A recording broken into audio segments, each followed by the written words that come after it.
Let's get the niceties out of the way. This boss took me way longer than I thought it would. If you're here, chances are pretty good you're in the same boat. I have a quality build that leans a bit strength. I noticed a lot of the easy approaches for this boss weren't really tailored to strength and dex users, which is fine.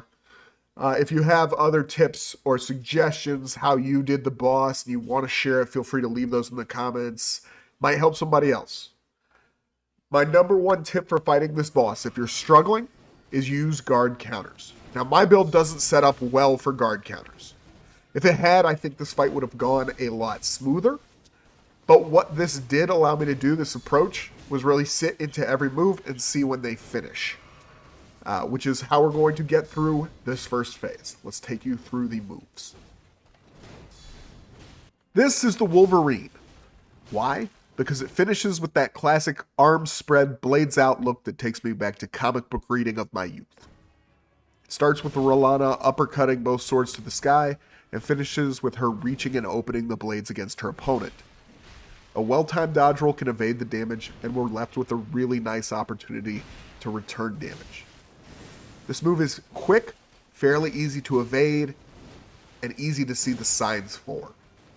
It's extremely punishable, and that's why it's first. We need to take advantage of this every time we see it.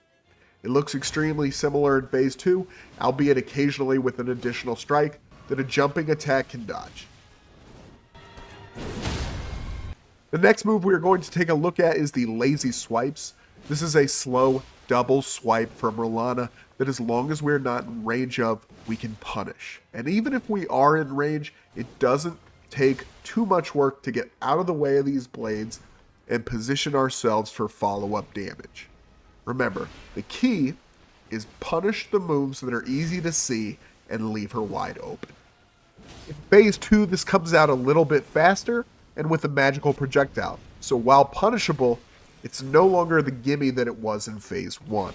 The next move we are going to talk about is Rellana's Spinning Sword Dance. While this move may look similar to the Wolverine, Rellana will begin a slow spin and dance around the arena, swiping her swords. This move is longer and more drawn out, so we can kind of sit comfortably back away from Rellana and heal. When Rellana fully comes to rest, you'll be able to drive home damage. Let's talk about magical moves from Rellana now. Occasionally, Rellana will hop away from the player to create space and create like a glint blade sword attack. She can use a move here or just fire the shots. Dodging these is not quite difficult. If you can close the gap as she's casting, you can get some free damage off, but this is high risk versus low reward just because Rellana does have so many other better opportunities to attack. However, when we see the glintstone sword attack coming from the midpoint, Rellana will shoot these and often follow up with a dash attack that can be rolled through, and then she is very open. This is another one of those moves that we just need to punish every time we see. Finally, there's the Giant Magic Sword Slam and 360.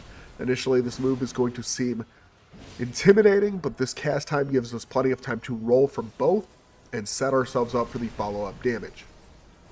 The only caveat I will add here is that you can roll further through this attack and end up rolling out of the start of the 360 and into the end of it. Three major things I want to point out here now. The first is healing. The best time to heal in this fight is once you've staggered Rellana.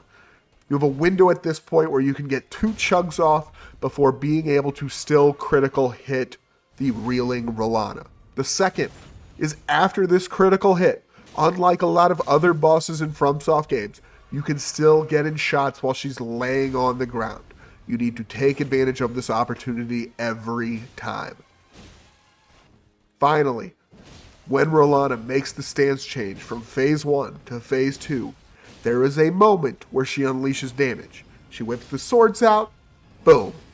But if we time this right, there is once again a huge opportunity to pour free damage onto her. Last thoughts, and we will wrap this up. This moon attack we will see in the second phase. The best thing you can do is roll away from Rellana at the point of impact. If you want to try using this movement to move in on Rellana, you're going to have to get close early and jump over each ground strike. The damage from this one attack will end your fight if you are not careful.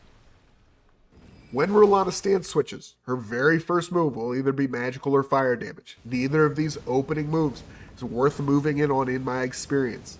It's better to back away, give yourself some time to heal if it's a fire attack, or just dodge the magical swipes if it is a magical attack. Finding the best windows for yourself in this fight will allow you to attack this boss and win. Thank you for watching. We'll see you in the next one.